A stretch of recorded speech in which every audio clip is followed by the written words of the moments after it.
Hey guys, so Sivir bringing you another video. Now, welcome to a challenge spectate. So we do these occasionally when we're wanting to learn a thing or two. And the reason why I'm doing one on Aphelios is I think, if not already, very, very soon, Aphelios is going to be the AD carry in League of Legends. He kind of already is in very high rating because he is that kind of champion. But the reason being is that there's an upcoming patch. We'll obviously be covering it in a video in the next week. But in the upcoming patch, they are nerfing two champions. They might even be nerfing Aphelios. He might be in the nerf list, but it's not a massive nerf. But they are basically nerfing kind of the metas of Jinx. They're nerfing some of just like the picks that have been around probably for a bit too long. And they're buffing other AD carries. Like I think Jhin might be getting a buff, which is fantastic. But Aphelios is always going to be considered high risk, high reward, high skill, high reward. So with especially something like Jinx, that is a lot easier to play than Aphelios, getting nerfed, it might kind of make Aphelios shine a little bit more. And what we're doing is obviously, and I just need to do that. There we go. We don't have vision of everybody now. I just wanted to wanted to watch a very good, obviously, Aphelios. And what I'm doing actually very quickly is checking the patch notes. So just to say, nerfs, they are, yeah, Aphelios is not even being touched. He is going to be scary. So right now, if you do not play Aphelios as an AD carry and you think you could pull it off, I would highly consider start playing him, because Xayah and Jinx are getting nerfed, two of like the popular ones. And then buffs, Jhin, Tristana, Ezreal for AD carry. They're leaving Aphelios as he is, and he's already considered one of the better AD carries, if not really the best one right now, if you know what you're doing. So Aphelios, if for those that might not know fully, he is a pretty unique AD carry style. I actually quite liked his kit. It's just very complicated that he's actually got 5 different weapons.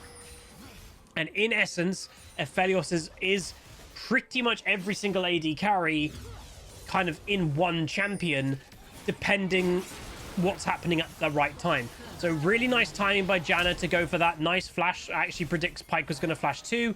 This could put Pyke at risk. I don't think he's going to die unless he decides to go aggro. He does get thingied though, and he is actually going to go down. So that's actually, I will say, that was on Janna. Janna played that near perfectly, so well done to her. But an early little kill on Sivir there. Early kill on Pyke also. A really good start for what is a late game hyper carry. Aphelios isn't exactly known for winning lane phase. He can, obviously, like any AD carry can, given the right circumstance. A Vayne can. It's just very rare. But, you know, he's got, right now, his weapons, he's got the sniper of a Caitlyn. He's got sustain that, you know, some AD carries just have. He's got the shurikens kind of a Sivir, you know, in one of his weapons. He's got a gravity gun, which is CC. He's got a flamethrower, which is massive AoE. He's got, in essence, all AD carry, everything that an AD carry has, he can have eventually. The one big weakness that he always had, though, was mobility. And this was kind of the same with Jinx. Mobility, mobility, mobility. And that's where the introduction of the newer items of Gale Force is the prime candidate. It kind of brings these champions up to a near another level, because you buy Gale Force and suddenly you're no longer immobile. It makes that big of an impact. They did actually nerf Gale Force, you may notice, last patch. They actually nerfed the cooldown of it to make it less reliable for AD carries, because it is a little bit silly how reliable it is for immobile AD carries to survive situations where they may have actually mispositioned, but they have Gale Force. It's just very strong, obviously, for an item. So lane control still kind of going in blue team's favor, but the Pyke is still looking fairly aggro. He gets CC'd. Diana is in the area. Not sure there's going to be any kill, but Diana just decides to do a little bit of damage on Sivir, which is better than nothing. Just to also, you know, both AD carries are low now. If Diana was like, oh, there's no kill here, I'm just going to walk away, well, then Sivir will have huge health advantage over Aphelios. They're now kind of even on health, so it's not huge advantage, which is always a good thing. A good gank isn't necessarily just a kill. I think that's a mindset that a lot of people need to get into. So Diana's still looking for a gank. Probably was a little bit, you know, that wasn't really going to be on, but it's not bad. It has clearly taken away some XP from Aphelios, though, because Sivir is already level 4. Meanwhile, in mid lane, the Vex actually ends up with a kill. You can see her left on you know, her health on the left is incredibly low. I think she might have been getting, like, weirdly towered over something. Oh, that's bad.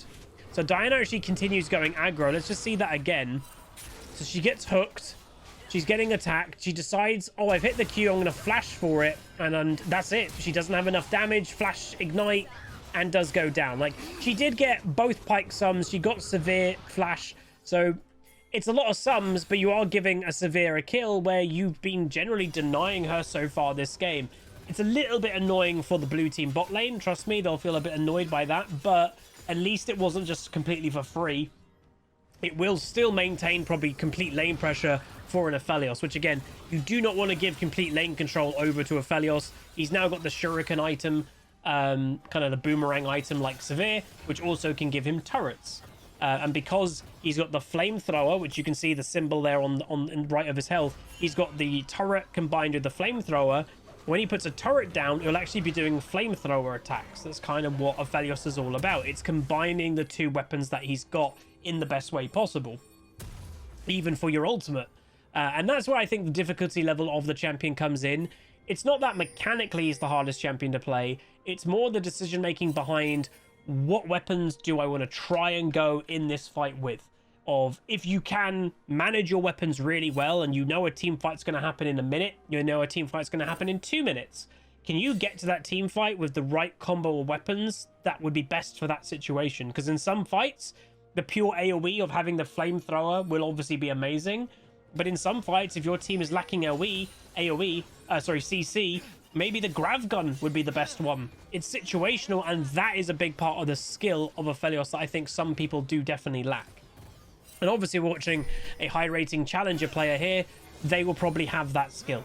It's worth knowing. You can see the Sivir's name if you've not seen it, by the way. Her name is Best Sivir EU West. So presumably some form of one-trick Sivir player, which is probably quite rare. Janna getting Lee Sin kicked. Aphelios doing what he can to try and get the Lee Sin. He's on the aggressive, though. Enemy team is on the back foot. There's a Diana here. There's a Vex here. Vex ultimate, unfortunately, gets spell shielded. Damage coming through. Diana goes to the back line. Doesn't get the Sivir yet. Aphelios still going aggro. Echo doesn't quite get the kill. Does finally, though, but Echo is on the wrong side of this Aphelios. He is going to try his best to survive. Lovely spells. Hitting his sniper Q. Then goes aggressive. One more auto. Double kill. Very cleanly played by Aphelios. But I also will say very cleanly played by Aphelios. Near perfect. But also, no one on the enemy team focused him at the early to mid stage of that fight at all. That was a completely free fight for an Aphelios. Again, literally a champion you do not want to just like, just let him get on with what he wants to do. Do not let this champion do what he wants to do. That is a recipe for disaster. So Pyke trying to do some ward clearing. And by the way, by the name of the Pyke, I'd also presume he is a one-trick Pyke or something like that too. His name is I Go, You Follow. That is quite a Pyke name, in my opinion, of he goes in, you follow up. Please, like, make sure you follow. Don't leave me alone. So that is quite like a guy who's experienced Pyke over the last years and has probably been let down by people not following up his engages. Like, that's what that sounds like. Diana is outscaling the Lee Sin, even though the Lee Sin at the time was stronger. That was a 1 and 2 Diana. She's now died again, but a 1 and 2 Diana just beat a 4 and 1 Lee Sin, and he had a completed Gore Drinker, I believe, and she didn't. That does show sometimes the difference of champions. Diana, clearly top tier jungler at the moment. Don't get me wrong, Lee Sin is near top tier. He just doesn't have the same carry potential as a Diana. Diana is crazy in terms of her carry potential in the league nowadays. Especially if you do good combos. Like, again, we've spoken about it before. Yasuo Diana combo is one of the easiest combos you can pull off in League of Legends. You literally just have to press the R button on Diana, and if you do it on 2 to 3 people, you are instantly giving Yasuo a 2 to 3 man ult. And then when Yasuo is CCing the people up in the air, it gives enough time for the Diana damage to actually then fall. It's an incredibly powerful combo if played mediocre, to be honest. Big fight happening. Vex going to see if she can do some cleanup. Very low health. Aphelios coming in for a flank. Echo is just alive for now. ult comes through, Lee Sin flashes. I think he probably should have gone for the Echo, to be honest. But he does actually get executed. Why does he get executed? I actually think that Echo probably did that on purpose. Because the chance that he could have survived, meanwhile Lee Sin does actually go down. Don't think Sivir should be trying to 1v1 this Aphelios right now. The chance that he'll actually, you know, think that he's going to survive, he probably would have. I don't think blue team were actually chasing, to be honest. So, but he was probably guessing, they're going to chase me, I'm probably going to die. Well, if I execute to minions, they don't get the gold. So I actually imagine that Echo did that on purpose. Denying gold is obviously very, very important. So, yeah. Worth knowing, top lane is an Aurelia versus Gangplank, actually going very well for Gangplank. Gangplank, if played well, is very, very scary. I think usually whenever you ask people of like, who's a scary champion if played well, or who's one of the highest skill champs in the game, Gangplank is usually in like the top 3 of those lists pretty much every, you know, no matter who you're asking. Meanwhile, big CC into a big burst. Pyke is on the back foot. And it does show, you know, the funny thing with Aphelios, even though he's probably more known as a DPS AD carry, he actually has pretty damn good burst, which obviously is very useful in modern day League. That is a 4-man bot lane, by the way. I will say, for those that played last season may remember, literally the only roam bot meta. It was a whole, if you didn't play that season, it was really, really irritating. The whole year basically was all about roaming bot lane, and you would very often have 4v4 fights in bot lane before 10 minutes. That has calmed down, but it is still a very popular thing to do. And it's not a surprise that it's not a popular thing to do. Meanwhile, wow, Diana gets the dragon. That's not bad. She'll go down, but that's fine. Pretty good. Why is it a popular thing to do? If you're a mid laner, for example, or even a jungler, and you're wanting to roam or you're wanting to gank, bot lane is going to technically give you the highest chance to get more kills, because there is always going to be 2 people in theory in bot lane at any given time. If you're a mid laner and roam top, well, there's only really 1 person to kill. You might get a double kill if you roam bot.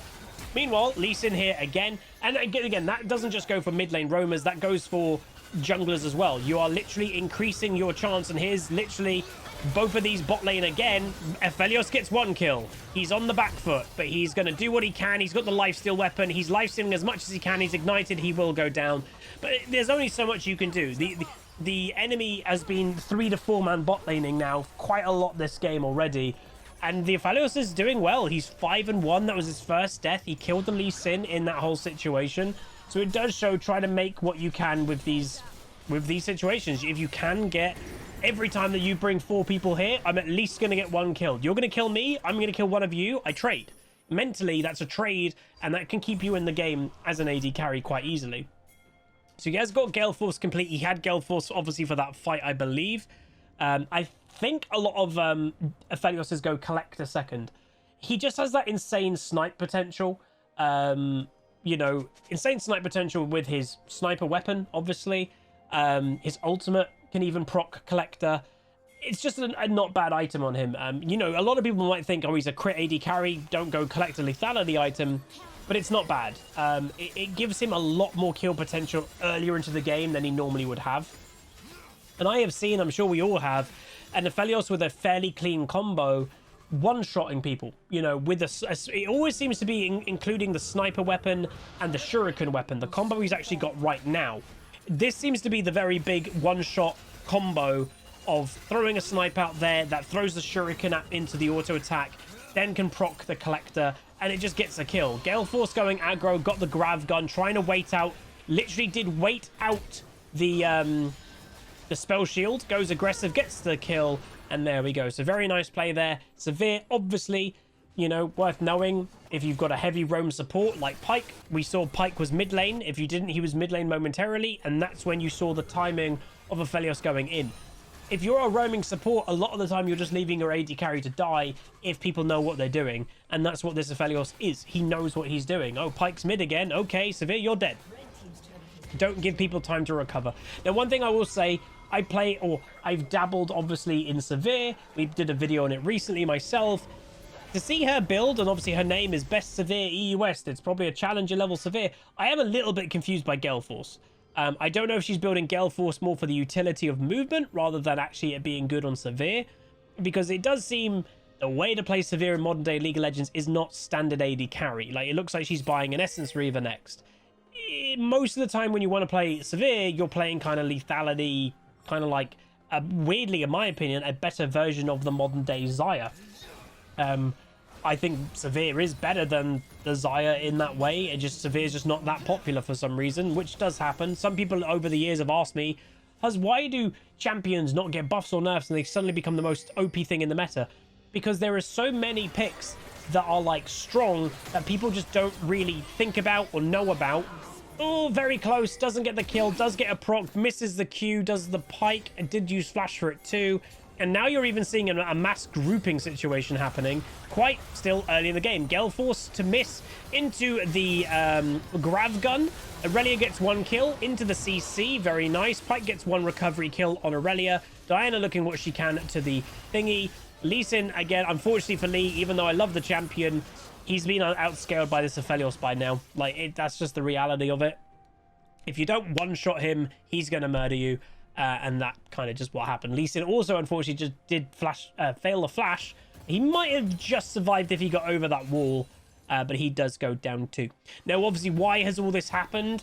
Very basic thing is bot lane. They killed bot lane tower, so what does the AD carry now do? He moves to top.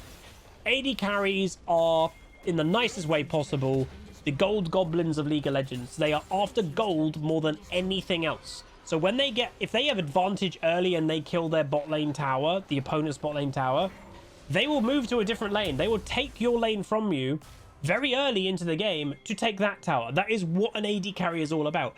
And obviously, for most part, the community just kind of goes, yep, that's the thing that happens. And it is because even though every AD carry main pretty much in high rating will probably still cry about being an AD carry main, they are still the main carry of the game. You know, whether you like it or not, whether you agree, disagree, the game is balanced and the game is AD carries are the carry of an average gamer solo queue. Doesn't mean that they're always going to carry, but that's just the way the game's designed. So that's where you funnel pretty much as much gold as you can into your AD carry. That's why it's accepted of, I'm in top lane and now my AD carry is kind of taking my lane at 14 minutes into the game. Yes, because you are giving more gold to your AD carry if you can than you as the top lane. That is the norm. Aphelios takes tier 2 tower insanely fast. He might be in a bit in trouble now. He's got the shuriken, he's got the turret, which actually slows the enemy team partially, which isn't bad. Gangplank ult's coming down to try and slow people, but wasn't enough. And Aphelios just kind of walks his way out. Here we go. Lee Sin is incredibly low health. Goes for an engage anyway. Aphelios, though, not being focused yet. Ulti into the Gale Force. Is maybe in trouble because he just can't attack. He was CC'd. He gets 1 kill, and that's it. Vex's going to come in, but don't actually think she should. I don't think she's got the damage. She's going for it, but it's going to be close. But one more auto. Oh, no. She gets it. That gets to the reset. Not enough, though, and she will go down. So, unfortunate situation there for blue team. Red team, you know, they're a tiny bit behind in gold, but they're ahead in kills, and dragons are even. So this game still right now is actually pretty close. Aphelios does still obviously have a very hefty lead over the Sivir in terms of strength right now, but Sivir is still a strong champion in her own right, you know. I just don't think she's on the hyper carry level of an Aphelios. Aphelios is, again, he's a fairly modern champion, but he's still actually now weirdly a couple years old, I think. Like, I'd actually weirdly want to look up when did Aphelios come out. Let's see. I'm going to bet he came out in 2019. He came out, Aphelios Wiki, 2019. The end of 2019. That's so weird. Again, he feels to me, and I don't know to you guys, he still feels like basically a brand new champion. Would I say he's 2.5 years old? No, 3.5 years old? Wait, what? Oh my god, he's 3.5 years old. Is he 2.5, 3.5? 3.5. That's mad. What the hell? Anyway, bot lane. Enemy team seems to be going for the same strategy the whole game of let's just group up with 3 people and go for a roaming gank squad with Echo, Pike, Lee Sin. That seems to be kind of their weirdly one-trick strategy that they're doing. They're not really doing anything else. They're just using number advantage, which again can work, but it also can really backfire on you too. So Lee Sin going a little bit overzealous, I would say. Oh, Aphelios misses his ultimate, goes aggressive, and this is the thing. I was going to say it can go wrong when you do that strategy because it gives you a false sense of strength. Well, for the most part, oh, dude, we're killing Aurelia quite easily. Yeah, you're killing Aurelia because you're 1v3. And then when actually a grouping situation happens or a champion that is strong like Aphelios is about, you're probably still thinking in the mindset of like, oh, we keep killing people pretty easily. Like, we can kill this guy. And then suddenly you can't because you've been used to just outnumbering people. And when you're even in an even fight or even like not completely even when, oh, that's bad by Janna. Even when it's not completely even if it's like just Aphelios and Janna versus 3 people, it's not that 1v3. And that can just throw people off a little bit, expecting that they kill him quickly or, you know, one-shot him and you don't, and then he ends up killing you. And that's kind of what just happens there. So this is also what I think Aphelios can do. Not better than every AD carry. There are definitely other AD carries. Like Jinx, again, is fairly similar. And again, look at it again. The one trick, they keep doing it the same. They are only doing this strategy. And that, I'm sorry, but that's not really going to win you the game. Like, yeah, you kill Aurelia again, but the Aphelios is the problem, not the Aurelia. So that's the thing, is the enemy team, I think, need to broaden their strategy approach if they wanted to win this game, other than just 3-manning an Aurelia. It's going to help you a little bit, but it's not going to, like, ultimately probably win you a game. You need to deal with this Aphelios more than anything else. And that's the thing. This Aphelios, worth knowing, is the solo carry of this game right now. It's a 3-9 Aurelia. It's a 4-7 Diana, a 4-6 Vex, and then a Janna. You deal with this Aphelios, you win the game. But that's the thing that the enemy team seems to not be prioritizing. They are not prioritizing dealing with this Aphelios, which is the wrong kind of thing to do. And now here we go, like I've said a few times, is you outnumber the Aurelia, and then you kind of get used to, look at that, he nearly one-shot that Sivir. You outnumber the Aurelia. Don't even know how she died there. Lee Sin going in, Echo going in, on the side here, into a big combo. You're used to just 1v3ing the Aurelia. An actual big fight happens. You have no chance now. Because their mind frame is probably like, oh, you know, we can just kind of stomp this. But you can't. It's a different mindset. It's a different mentality of play. And it kind of gives you a false sense of strength a lot of the time. So you can see like that, the flamethrower just kind of caught the Pyke there. It deals nearly half of his health just by catching him out. Dead. Got to be careful of the hook. Misses it. Dead. Look how much damage Aphelios deals. He's got 3 items. Yes, they're strong. Yes, he's doing really well. But this is the strength of Aphelios. She has to be careful. Ooh, I think he could have killed that if he didn't go for the Q, if he autoed once more. But like that, the game's over. A solo carry performance, 14-2-6. Not to say that, you know, his team didn't do anything good. The Diana in that last fight did a good ulti and stuff. I think Vex actually got some CC in, so it's not bad. The Janna also seemed pretty damn good. Aurelia did struggle clearly this game, but she was being 3v1 pretty much 90% of the time. But overall, that just shows how scary Aphelios is. But on the other hand, like we've said a few times, the enemy team just didn't bother with Aphelios. Like, it's the weirdest thing in the world is, look at the kills, 26-27, 14 of them are on the Aphelios. That's the thing that you needed to focus, and they didn't, which is really odd. But anyway, that's going to be it. Hopefully you guys enjoyed, and as I mentioned, Aphelios, be very careful and, you know, be prepared. He is about to take over the meta. I am 90% sure about that, especially in pro meta. MSI is coming. He's not being touched in the patch notes where Jinx and Xayah, the other 2 AD carries that are very popular, they are being nerfed. He's not. So do expect Aphelios to be probably more in your solo queue games and in pro play very, very soon. And I'll see you guys next time. Make sure you like, subscribe, all that stuff. Adios, amigos. Goodbye. Call down the reckoning to bring back hope and peace. Restore our glory to live forever. Bring down the dark regime. I know how to unleash eternal power. Lead us to